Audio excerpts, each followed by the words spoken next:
আসসালামু আলাইকুম সুপ্রিয় শিক্ষার্থী বন্ধুরা, আশা করছি সবাই অনেক ভালো আছেন, সুস্থ আছেন। যেখান থেকে আজকে আমাদের এই গুরুত্বপূর্ণ মডেল টেস্টে অংশগ্রহণ করছেন সবাইকে অনেক শুভেচ্ছা জানিয়ে শুরু করছি আমাদের আজকের গুরুত্বপূর্ণ মডেল টেস্টটি। আমাদের আজকের মডেল টেস্টে অত্যন্ত গুরুত্বপূর্ণ প্রশ্নগুলো যুক্ত করা হয়েছে শুধু আপনাদের প্রস্তুতিতে একটুখানি সহায়তা করার জন্য। আশা করছি আজকের ভিডিও থেকে আপনারা একটু হলেও শিখবেন।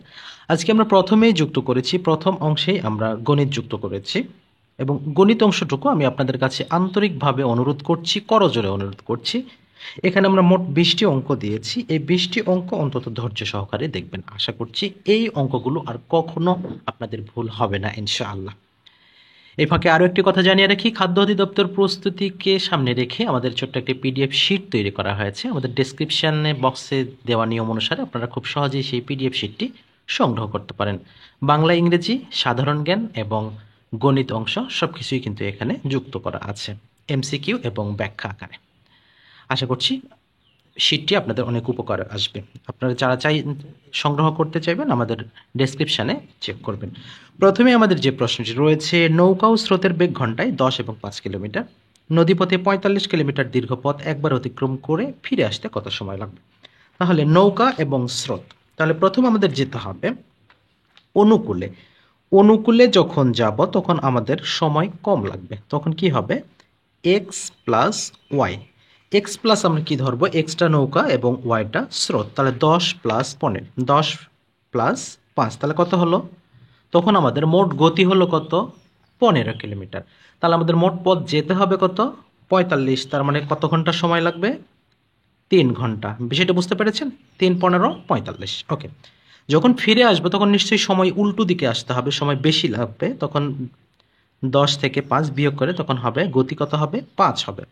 তাহলে আবারও তো ঘুরে আসতে বা ফিরে আসতেও তো 45 কিলোমিটার আসতে হবে, তাই না? তখন কত লাগবে? তখন 5, 9, 45, তখন 9 ঘন্টা লাগবে। তাহলে মোট কত ঘন্টা হলো? 12 ঘন্টা। তাহলে এই 12 ঘন্টাটাই আমাদের হচ্ছে সঠিক উত্তর। আশা করছি বিষয়টি বুঝতে পেরেছেন। এরপরে যেটি রয়েছে যে 0.051 এর বর্গ কত? তাহলে এটা কিভাবে আমরা করব? তাহলে বর্গ মানে কি? আমরা বর্গ মানে তো জানি যে স্কোয়ার করলেই হয়। তাহলে এখানে স্কোয়ারটা আমরা কিভাবে করব? তাহলে এখানে স্কোয়ারটা করলে প্রথমে আমাদের যেটি করতে হবে, তাহলে এটা যদি আমরা বর্গ আকারে যদি করতে না পারি তাহলে আমরা 0.51 গুণ করব, তাহলে কিন্তু আমরা মোটামুটি পেয়ে যাব। তাহলে এখানে আমরা যদি গুণ করি তাহলে আমাদের অপশন অনুযায়ী আমাদের এখানে যেটা কথা যে 1 গুণন 1, শেষে 1 আসার কথা, কিন্তু এখানে কোথাও 1 নেই। এবারে যদি আমরা 5 গুণন করি, 5 5 25, অর্থাৎ 25-এর কাছাকাছি যে কত আছে সেটা আমাদের অ্যান্সার করতে হবে। তাহলে 25-এর কাছাকাছি আছে 26, তার মানে এটি হবে সঠিক উত্তর। 2 সমকোণ অপেক্ষা বড় কিন্তু 4 সমকোণ অপেক্ষা ছোট কোণকে কি বলা হয়? তাহলে 2 সমকোণ হতে বড় হলে কি হয়? অবশ্যই সেটি প্রবৃদ্ধ কোণ হয়ে যাবে। তাহলে সঠিক উত্তর হবে প্রবৃদ্ধ কোণ। 4 নম্বর প্রশ্ন যেটি রয়েছে, এখানে প্রথমে প্রশ্নবোধক চিহ্ন, নিচে 25, একের নিচে প্রশ্নবোধক চিহ্ন, অর্থাৎ এই 2 প্রশ্নবোধক চিহ্নের জায়গায় একই সংখ্যা বসবে। আমরা যদি তর্কের ক্ষেত্রে ধরেই নিই যে আমরা এই অঙ্কটার কোনো কিছুই জানি না, আমরা অপশনের সাহায্যে করব। তাহলে অপশনের সাহায্যে যদি করি, প্রথমে 5 আছে, আমরা এখানে যদি 5 আর এখানে 5 বসাই, দুই পাশে মান সমান হয় কিনা আমরা একটু দেখব। এখানে যদি 5 বসানো হয়, এখানে 5 বসানো হয়, তাহলে এখানে 5 দিয়ে 25কে কাটলে 5 হয়, 1-এর 5, উভয় পাশে তখন মান হয় 1-এর 5, অর্থাৎ সমান হয়। তার মানে এখানে আমরা 5 দিলে আমাদের উত্তরটা সঠিক হবে, সঠিক উত্তর হবে 5। X minus Y equal to X Y equal to 24 হলে এক্স এর ধনাত্মক মান কত হবে? তাহলে এখানে আমাদের দুইটা সংখ্যা নির্বাচন করতে হবে যাদের গুণফল 24 হবে এবং বিয়োগফল 2 হবে। আমরা যদি চিন্তা করি 4 আর 6 24, তার মানে এক্সকে যদি আমরা 6 ধরি, ওয়াইকে যদি 4 ধরি, তাহলে 6 মাইনাস 4 ইকুয়াল টু 2 হয়েছে, 4 6 গুণ করলে 24 হয়েছে। তাহলে এক্স এর ধনাত্মক মান কত হবে? 6 হবে। তার মানে 6টাই হচ্ছে রাইট অ্যান্সার। ওকে, এইভাবে টেকনিক্যালি আপনারা অঙ্ক করার চেষ্টা করবেন, আশা করছি কখনো ভুল হবে না ইনশাআল্লাহ।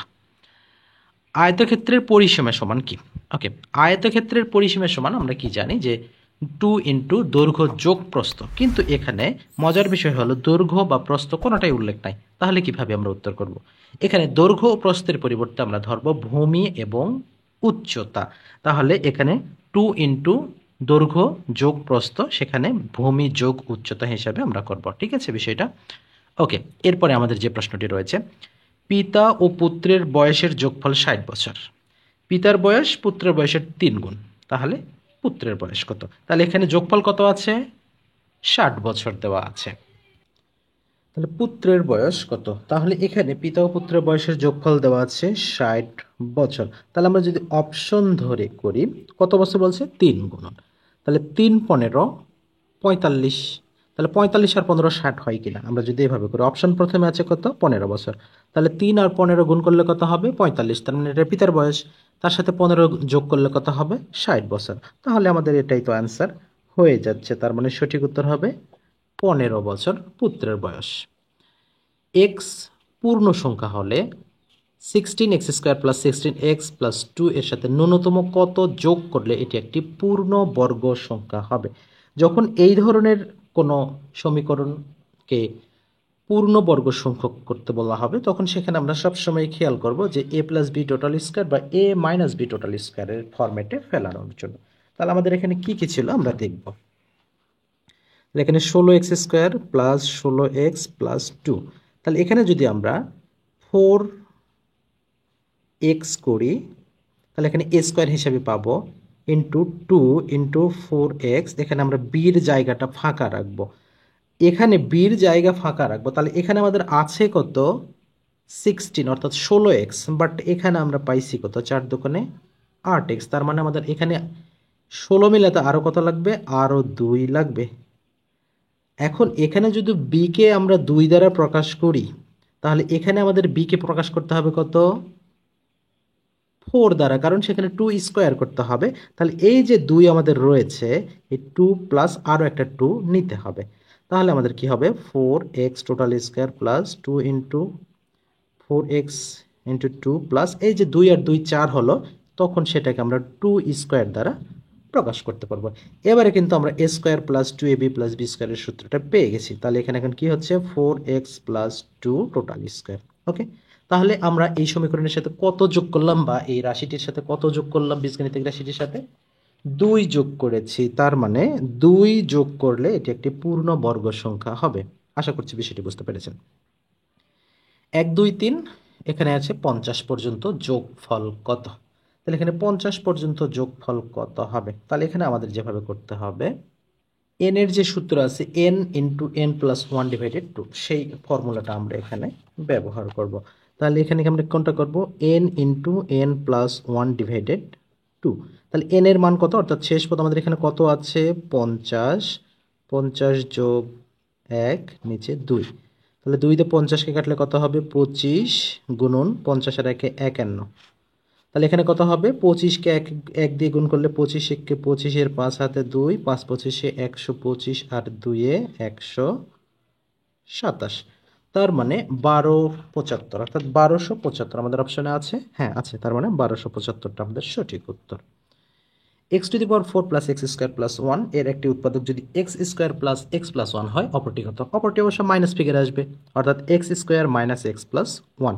কেন আসবে? এটাকে যদি আমরা বিশ্লেষণ করি, তাহলে এখানে আমাদের a স্কোয়ার মাইনাস বি স্কোয়ারের ফরম্যাটে পড়বে। সেখানে x² প্লাস x প্লাস 1 একটা আসবে, x² মাইনাস x প্লাস 1 একটি আসবে। x মাইনাস ওয়াই সমান, আচ্ছা এখানে x মাইনাস ওয়াই কমা 3 এবং 0 কমা x প্লাস 2y হলে x y এর মান কত? তাহলে এখানে আমরা দুইটা মান ধরে নেব, যে এখানে x মাইনাস ওয়াই সমান 0 ধরে নেব, x প্লাস 2y সমান 3 ধরে নেব। এখানে যে কোনো একটা মান ধরে নিয়ে করা যায়। তাহলে এখানে x y এর মানটা আমাদের কত হতে পারে? এখানে আমরা দুইভাবে করতে পারবো, অপশন ধরে করতে পারবো, ক্যালকুলেশন করেও করতে পারবো। এখন প্রথমে আমরা যেটি করছি, এখানে আমাদের অপশন ধরে যদি করি, তাহলে আমরা প্রথমে কত ধরলাম? x মাইনাস ওয়াই সমান পরের মান নিতে হবে, অর্থাৎ 0। তাহলে x মাইনাস, প্রথমটাই যদি করি, x মাইনাস ওয়াই এর মান 0 করতে হবে। তাহলে এখানে যদি আমরা 1 1 নিই, 1 মাইনাস 1 0 কিন্তু হয়ে গেছে, রাইট? প্রথম শর্ত ক্লিয়ার। দ্বিতীয় শর্তে আসি, x প্লাস 2y সমান 3। তাহলে x এর মান 1 ধরা আছে, y এর মানও 1 ধরা আছে। তাহলে 2 একে 2 আর একে 3, তার মানে ক নাম্বারটাই সঠিক। আমরা কিন্তু ক্যালকুলেশন না করেই কিন্তু কিভাবে অপশন ধরে অ্যান্সার বের করবেন সেই টেকনিকে কিন্তু আপনাদের আমি শিখাতে যাচ্ছি। আশা করছি বিষয়টি বুঝতে পেরেছেন। এরপরেও যদি কোনোটা বুঝতে সমস্যা হয়, অবশ্যই আমাদের কমেন্টে জানিয়ে দেবেন, আমরা চেষ্টা করব বোঝানোর জন্য। একটি সংখ্যার 3 গুণের সাথে দ্বিগুণ যোগ করলে 90 হয়, সংখ্যাটি কত? তাহলে এটা সেম একই কথা, অপশন ধরে সুন্দরভাবে করা যাবে। একটি সংখ্যার 3 গুণ, তাহলে একটা আমরা ধরলাম 16, তাহলে 16-র 3 গুণ কত? 3 16 48। তাহলে এখানে 48-এর সাথে দ্বিগুণ অর্থাৎ 32 যোগ করলে আমাদের কত হয়? 90 হয় কিনা? তাহলে এখানে 48 যদি করি, 48 যোগ 32 আমাদের কি 90 হয়? হয় না, সেখানে হয় কত? 80 হয়। এবারে যদি আমরা আসি 18-র সাথে যদি আসি, তাহলে 18 গুণন যদি আমরা 3 করি তাহলে আমাদের কত হবে? 3 18 54 হবে। এবং তার সাথে যদি আমরা দ্বিগুণ অর্থাৎ 36 যোগ করি তাহলে আমাদের 90 হবে কি না? 90 হয়ে যাবে। তার মানে আমাদের সঠিক উত্তর হবে এখানে 18। ক্লিয়ার বিষয়টা? আশা করছি বিষয়টি বুঝতে পেরেছেন। দুইটি সংখ্যার অনুপাত 3:7, উভয়ের সাথে 10 যোগ করলে অনুপাতটি 1:2 হয়, ছোট সংখ্যাটি কত? তাহলে এখানে আমরা অপশন ধরে যদি করি তাহলে কত হবে? যেমন এখানে ছোট সংখ্যা বলেছে, তাহলে ছোট সংখ্যাকে যদি আমরা 10 ধরি তাহলে বড় সংখ্যা, আচ্ছা তাহলে এখানে 10-এর সাথে আমাদের এই অনুপাত কি যায়? যায় না। যদি আমরা 15 ধরি তাহলে এখানে 15 যায়, কিন্তু এখানে 7-এর সাথে আমাদের সেটা হবে না। এখানে 3 15 হয়েছে, তো 5 গুণ, তাহলে এখানে 5 7 35। তাহলে এখন উভয়ের সাথে যদি আমরা 10 যোগ করি তাহলে একটা 35 হয়ে যাবে 45, 15 হয়ে যাবে 25। তাহলে কি অনুপাত কি 1:2 হয়? হয় না। আমরা যদি অনুপাতের ছোট সংখ্যাকে 3 ধরি, 3 যদি 30 ধরি তাহলে 7কে কত হতে হবে? 70 হতে হবে। তাহলে কত হলো? 70 এবং 30। তাহলে 70-এর সাথে 10 যোগ করলে কত হবে? 80 হবে। 30-এর সাথে 10 যোগ করলে 40 হবে। এবারে অনুপাত হাফ হয়েছে। ওকে, তার মানে ছোট সংখ্যা 30। বিষয়টি বুঝতে পেরেছেন নিশ্চয়? মিতা 240 টাকায় কতগুলো কলম কিনে সে দেখলো, এটা ওয়েল নন একটা প্রশ্ন, এত বড় অঙ্ক পড়ার দরকার নাই। তাহলে এখানে আপনারা যে জিনিসটা দেখবেন, সে কতগুলো কলম কিনছিল? 240টি। তাহলে 200, আচ্ছা এখানে সে কতগুলো কলম কিনেছিল? 240 টাকায়। আমরা জানি না কতগুলো কলম কিনছিল, তাহলে সে নিশ্চয়ই 240 টাকায় এক্সটি কলম কিনছিল। ওকে, এবারে যখন কথা আসলো যে সে একটি কলম বেশি পেত তাহলে দাম কম পড়তো, তাহলে যখনই একটা কলম বেশি পাবে তখন সেটার এটা হয়ে যাবে কি না? x+1। আচ্ছা আমি x প্লাস এখানে ক ধরলাম, এখানেও ক ধরলাম, এখানে 1 ধরলাম, তাহলে বিষয়টা এটা। এখন আমাদের পার্থক্যটা কত হবে? পার্থক্যটা হয়ে যাবে 1 বা 1। এইটুকু বুঝতে পেরেছেন? এখানে 240 টাকা পাওয়া যায় কটি কলম, আর 240 টাকা পাওয়া যায়, যেহেতু একটা বেশি পাওয়া যাবে তাই এই জন্য ক+1 হলো, এবং এই দুটার মূল্যের পার্থক্য হবে কত? 1। এবারে যদি আমরা এখানে লসাগু করি, লসাগু করলে কি হবে? ক ইন্টু ক প্লাস 1, এখানে 240, আমরা এখানে সরাসরি লিখলাম 240 ক যোগ 240 বিয়োগ 240, বিষয়টা এরকম হবে, আর এখানে 1 হবে। তারপর এখানে তো 240 240 কেটে যাবে, তখন এখানে কত হবে? এখানে আমরা সরাসরি গুণ করে দিলাম যে ক স্কোয়ার প্লাস ক সমান 240, রাইট? এটাই তো হওয়ার কথা। এবারে ক স্কোয়ার প্লাস ক, 240টাকে এভাবে পার করে নিয়ে আসলে 240, এটাকে যদি আমরা মিডল টার্ম করি, মিডল টার্ম করলে কত হতে পারে? 240 এবং এখানে 1, তাহলে 16 15 হবে। 16 15 240, হ্যাঁ হবে। তাহলে এখানে ক স্কোয়ার প্লাস 16 ক বিয়োগ 15 ক 240। তাহলে এখানে যদি আমরা কমন নেই, আমি এত কিছু দেখাচ্ছি না, এখানে যদি কমন নিলে আমাদের দুইটা টার্ম আসবে। এখানে এখানে ক নিলে ক 16, তাহলে ক প্লাস 16 একটা আসবে, আর এখানে ক মাইনাস 15 একটা আসবে।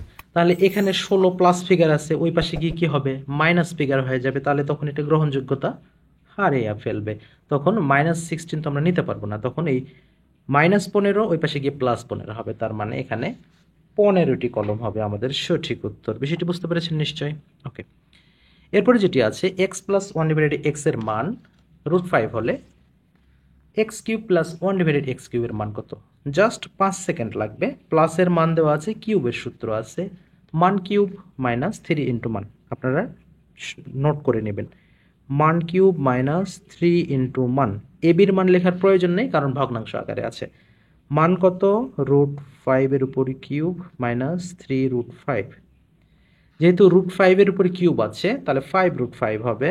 5√5 মাইনাস 3√5 ইকুয়াল 2√5, এটা কিন্তু লিখে দেখালাম বলে সময় লাগলো, ওকে যদি করতাম আমরা তাহলে কিন্তু কয়েক সেকেন্ড লাগতো। তাহলে এখানে সঠিক উত্তর হলো কত? 2√5। ওকে, এরপরে যে প্রশ্নটি রয়েছে, একজন বোলার গড়ে 14 রানে 8 উইকেট এবং পরবর্তী খেলায় 14 রানে 2 উইকেট পায়, না 4 রান দিয়ে 2 উইকেট পায়, তাহলে উইকেট প্রতি গড় রান কত? তাহলে যেহেতু গড় বলে দেওয়া আছে তাহলে এখানে মোট বের করতে হবে 8 গুণন 14 এবং 4 গুণন 2। তাহলে এখানে 14 গুণন 8 যদি আমরা করি তাহলে কত হবে? 8 14 112, 4 8 32, হ্যাঁ 112, আর এখানে 4 দুগুণে 8, তাহলে 112 আর 8 কত হচ্ছে? 20 হচ্ছে। তাহলে 20কে যদি আমরা 10 দ্বারা ভাগ করি তাহলে কত হচ্ছে? 120কে আমরা যদি এখানে 8 আর 2 10, 10 দ্বারা ভাগ করলে কত হচ্ছে? অনলি 12 হচ্ছে। তার মানে উইকেট প্রতি তিনি রান দিয়েছেন 12 রান করে। আমি আবার বিষয়টা বলছি, যেহেতু গড় বলা আছে মোট বের করতে হবে 14 গুণন 8 112, 4 গুণন 2 8, তাহলে 112 আর 8 120, এটা হচ্ছে রানের হিসাব আসলো। এখন উইকেটের হিসাব কত? 8 2 10, তাহলে 120কে আমরা 10 দ্বারা ভাগ করলে কত হবে? 12 হবে। এটি হচ্ছে সঠিক উত্তর। কোন সংখ্যার 37% হ্রাস পেলে 3/8 হয়? এটা আমরা কিভাবে করব? এটাকে যদি আমরা অপশন ধরে করি সেটাই হচ্ছে বেটার হবে। তাছাড়াও আমরা এখানে অন্যভাবেও করতে পারি। তাহলে আমরা জানি না কিভাবে করতে হবে, তাহলে এখানে আমরা অপশন ধরে করতে গেলে হয়তো এখানে যেহেতু বেশ কয়েকটা বড় বড় আমাদের এখানে অপশন রয়েছে সেক্ষেত্রে কিছুটা লেট হতে পারে। তাহলে আমরা জানি না কোন সংখ্যা, কিন্তু জানি তো এটা যে এক্স ধরা যায়, এক্স তো ধরা যায়। ওকে, তাহলে এক্স থেকে আমাদের কত পার্সেন্ট বলছে? 37%, না? তাহলে আমরা যদি এইভাবে নেই, minus 37x divided 100 equal to কত? 38। এভাবে তো আমরা লিখতেই পারি, রাইট? ওকে, তাহলে এখানে আমরা যদি এখন 100কে লসাগু করি তাহলে 100x minus 37x equal to 3/8, এভাবে তো আমরা করতে পারি। এখান থেকে আমরা x এর মানটা বের করে নেব। তাহলে এখানে 100x থেকে 37x যদি বিয়োগ করা হয় তাহলে কত হবে? তাহলে এখানে হবে আমাদের কত? 100 বিয়োগ 37, তাহলে এখানে আমাদের কত হবে? 63 64, হ্যাঁ 63x হবে। 63x নিচে 100, এখানে 3/8। ওকে, তাহলে 63কে আমরা 3 দ্বারা ভাগ করতে পারি কিনা? হ্যাঁ, করা যায়। তাহলে 3 দ্বারা যদি আমরা ভাগ করি, উভয় পক্ষকে 3 ভাগ করে নিলাম আমরা, তাহলে এখানে হবে 21x, এখানে হবে 1, নিচে হবে 100, এখানে হবে 8। ওকে, এবার আমরা 100কে ভাগ করে নেব। তাহলে এখানে আমরা 100কে যদি আমরা 4 দিয়ে ভাগ করি এই নিচে নিচে, তাহলে 21x নিচে কত হবে? 25, আর এখানে 1/4। আচ্ছা সরি, 1/4 না, এখানে 1/2। এবারে আমরা চলে আসি, ক্রস গুণন করলে আমাদের কত হবে? 21 দুগুণে 42x ডিভাইডেড 25, তাহলে 42x ডিভাইডেড 25, অতএব x এর মানটা হবে 25/42, অর্থাৎ 25-এর 42টা হবে আমাদের সঠিক উত্তর। আশা করছি বিষয়টি বুঝতে পেরেছেন। দুটি সংখ্যার অনুপাত 5:6, তাদের গসাগু 8 হলে লসাগু কত? এখানে যেভাবে করতে হবে, অনুপাত দেওয়া আছে 5 আর 6, গুণ করব 5 6 30, 30 দিয়ে 8 গুণ 3 আসছে 24, 240, তার মানে আমাদের লসাগুটা হবে কত? 240। 500 টাকার 4 বছরের মুনাফা এবং 600 টাকার 5 বছরের মুনাফা একত্রে 500 টাকা হলে মুনাফার হার কত? তাহলে এখানে মুনাফার হার চেয়েছে, তাহলে এখানে আমরা অপশন তো দেওয়া আছে, যে কোনো একটা অপশন তো হবেই, রাইট? তাহলে অপশন ধরে আমরা করব। প্রথমে আমরা রাউন্ড ফিগারটা ধরি 10%। 10% যদি আমরা ধরি তাহলে 50 টাকা, 4 বছরে 200 টাকা। এখানে 600 টাকার 10% 60 টাকা, 500 30। ওকে, রাউন্ড ফিগার ধরে হয়ে গেছে আমাদের 500 টাকা, এটাই হবে রাইট অ্যান্সার। বাংলাদেশের অষ্টম বিভাগ কোনটি? বাংলাদেশের অষ্টম বিভাগ হচ্ছে ময়মনসিংহ। সামাজিকীকরণে মুখ্য ভূমিকা পালন করে কে? সামাজিকীকরণে সবচেয়ে প্রথমেই যে বড় ভূমিকা পালন করে তা হচ্ছে পরিবার। বাংলাদেশের প্রথম রাষ্ট্রপতি কে ছিলেন? প্রথম এবং সর্বপ্রথম যিনি রাষ্ট্রপতি ছিলেন তিনি হলেন বঙ্গবন্ধু শেখ মুজিবুর রহমান। বাগেরহাটের 60 গম্বুজ মসজিদের প্রকৃত গম্বুজ সংখ্যা কত? এটা আপনাদের কাছে অনুরোধ থাকবে, HW হিসেবে না, অনুরোধ করছি, আমি আন্তরিকভাবে অনুরোধ করছি আপনারা প্রশ্নের উত্তরটা লিখে জানাবেন। সেটা হতে পারে 75 বা 77, এভাবে লিখে জানাবেন। এরপরে যেটি রয়েছে যে কোন সংস্থা আন্তর্জাতিক মাতৃভাষা দিবস ঘোষণা করে, এটি ইউনেস্কো ঘোষণা করেছিল। তাহলে আমরা সঠিক উত্তর করব ইউনেস্কো। বাংলাদেশের প্রথম প্রধানমন্ত্রী কে ছিলেন? প্রথম প্রধানমন্ত্রী ছিলেন তাজ উদ্দিন আহমদ। তাহলে এখানে সঠিক উত্তর করব আমরা কোনটি?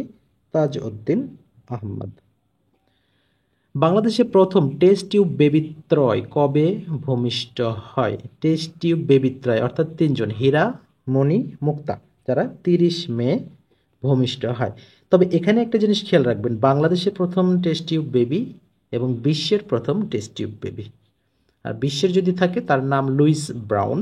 আমি তার এক্সাক্ট তারিখটা আমার মনে নেই, কত সালে বা কত তারিখে এটা মনে নেই, তবে এটা আপনারা নোট করে নিতে পারেন। তবে আন্তর্জাতিক ক্ষেত্রে এটা দরকার নেই, বাংলাদেশের ক্ষেত্রে এটা প্রয়োজন আছে।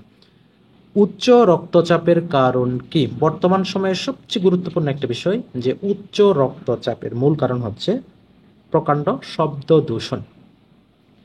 বাংলাদেশ পল্লী উন্নয়ন একাডেমি কত সালে প্রতিষ্ঠিত হয়? বাংলাদেশ পল্লী উন্নয়ন একাডেমি প্রতিষ্ঠিত হয় 1959 সালে। ভালো করে প্রশ্নটা একটু লিখে নেবেন, প্রয়োজনে নোট করবেন। পল্লী উন্নয়ন একাডেমি এবং বাংলাদেশ পল্লী উন্নয়ন একাডেমি দুটোর সাল কিন্তু আলাদা আলাদা আছে, ভালোভাবে বুঝে নেবেন। প্রশ্নগুলো পাওয়া মাত্র হুট করে এমসিকিউটা ভরাট করবেন না, আগে দেখবেন প্রশ্নে কি চাইছে। ওকে, এরপর ফসলের জাত উৎপাদনে কোন দেশ প্রথম অবস্থানে আছে? ফসলের জাত উৎপাদনে বাংলাদেশ প্রথম অবস্থানে আছে। তবে ফসলের কথা যেহেতু খাদ্য অধিদপ্তরের পরীক্ষা, ফসল থেকে, খাদ্য থেকে, খাবার থেকে প্রশ্ন 100% 2 থেকে 3টা আসবে। লিঙ্ক প্রশ্নগুলো একটু দয়া করে নোট করবেন, আমি অনুরোধ করছি একটু নোট করবেন। এখান থেকে খাদ্য ভিত্তিক যে সকল সংস্থা রয়েছে, খাদ্যভিত্তিক যে সকল সংস্থা সবগুলি কিন্তু ইতালির রোমে অবস্থিত। FAO হতে পারে বা আরও যেগুলো রয়েছে খাদ্য সংক্রান্ত, এগুলো একটু দেখে নেবেন। আর ফসলের বিভিন্ন যে জাত রয়েছে, কলা হতে পারে, ধান হতে পারে, টমেটো, আম। এখন যেহেতু আমের সময়, আম থেকে প্রশ্নটা আসার সম্ভাবনা কিন্তু অনেকাংশে বেশি, সেহেতু আমের বিভিন্ন জাতগুলো একটু পড়ে নেবেন। ওকে, এখানে এই জিনিসগুলো কিন্তু আসবে, যেহেতু খাদ্য অধিদপ্তরের পরীক্ষা, বিষয়গুলো একটু কষ্ট করে নোট করবেন প্লিজ। সবচেয়ে শক্তিশালী সৌরচুল্লী কোথায়? এটি যুক্তরাষ্ট্রে অবস্থিত। রক্তশূন্যতার আরেকটা নাম কি? রক্তশূন্যতার আরেকটা নাম হচ্ছে anaemia.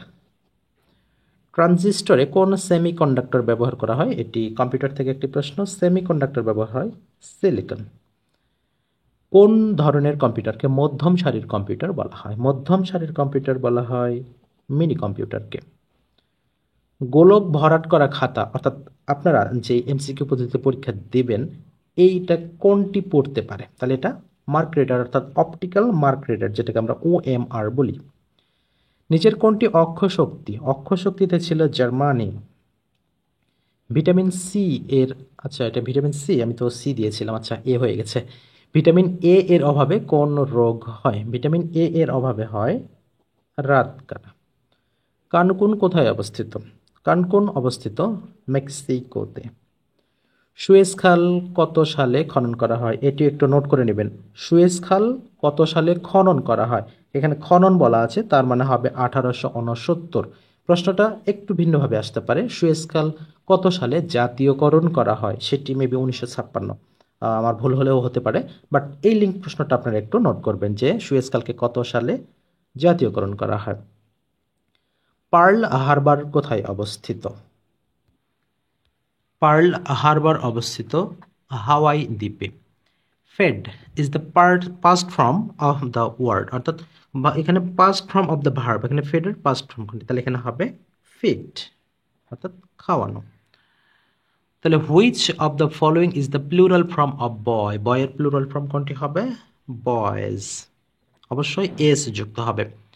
You dash spoken so rudely.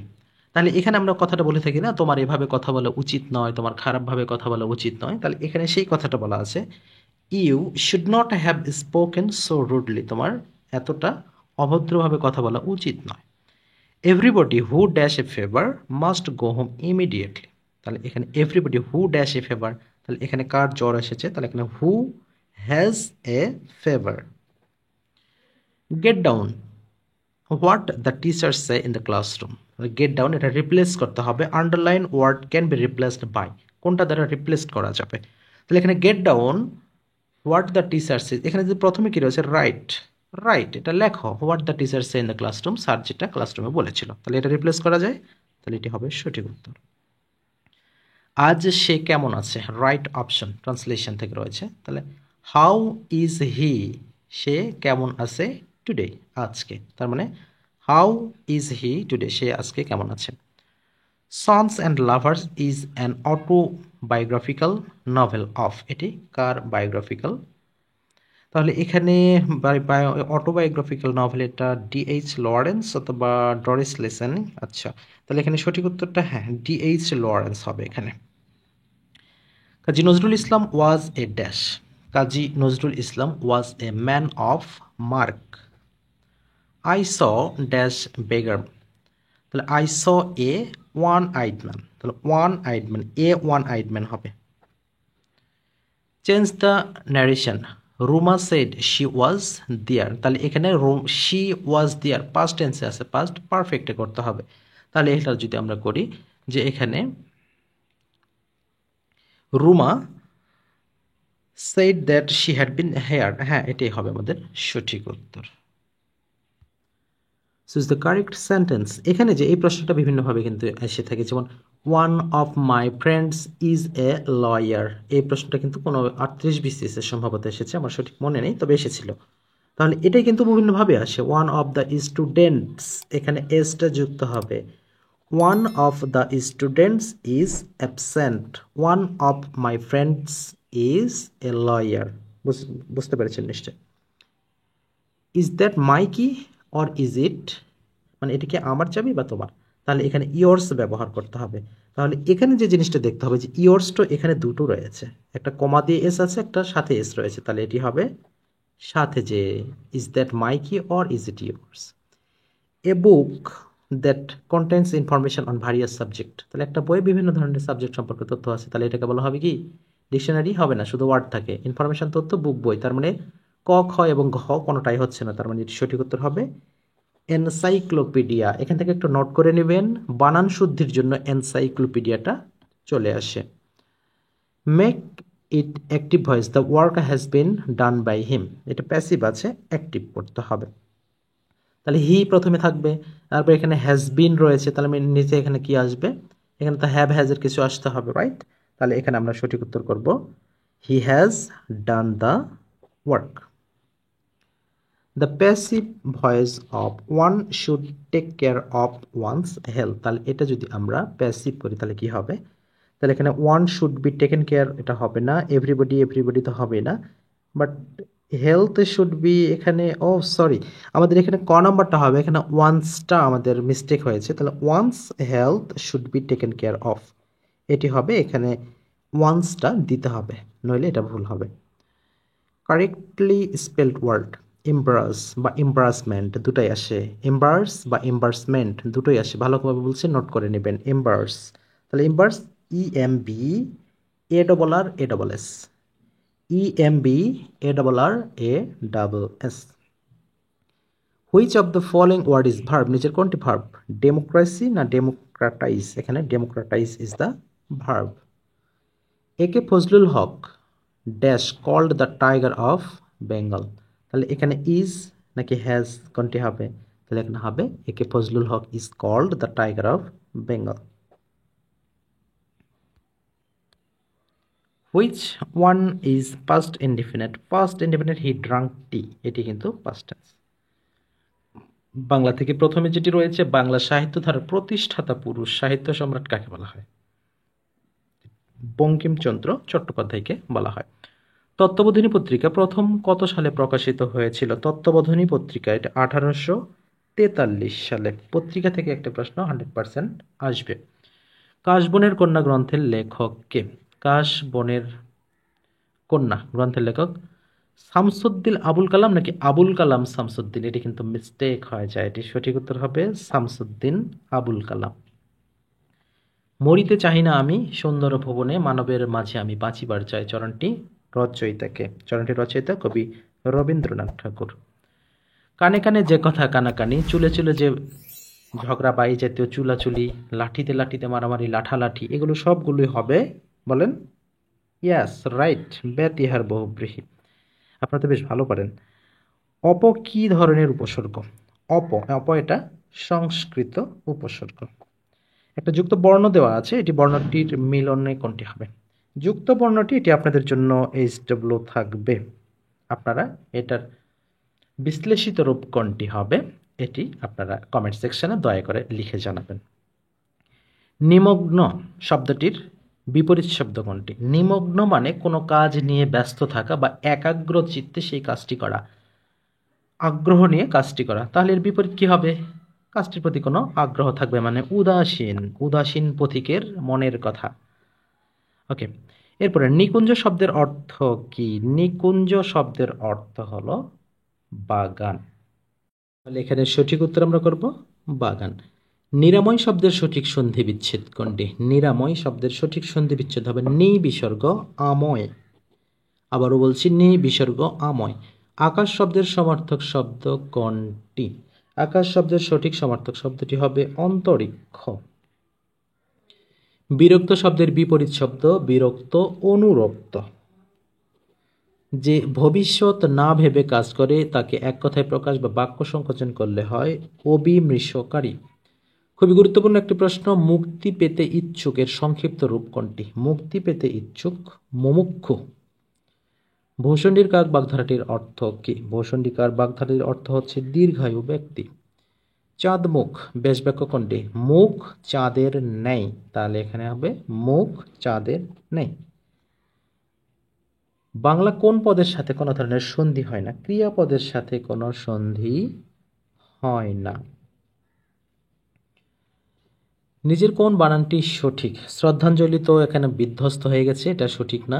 উজ্জ্বল হতে পারে, প্রেতিনী হয় নাই, পরীক্ষা, তার মানে উজ্জ্বলটাই হবে সঠিক। সব ঝিনুকে মুক্তা মিলে না, তার মানে স্থান বোঝাচ্ছে নিশ্চয়। আচ্ছা, এখানে মুক্তা মিলে না, স্থান বোঝাচ্ছে না, এখানে উৎপন্ন হওয়ার কথা বলেছে।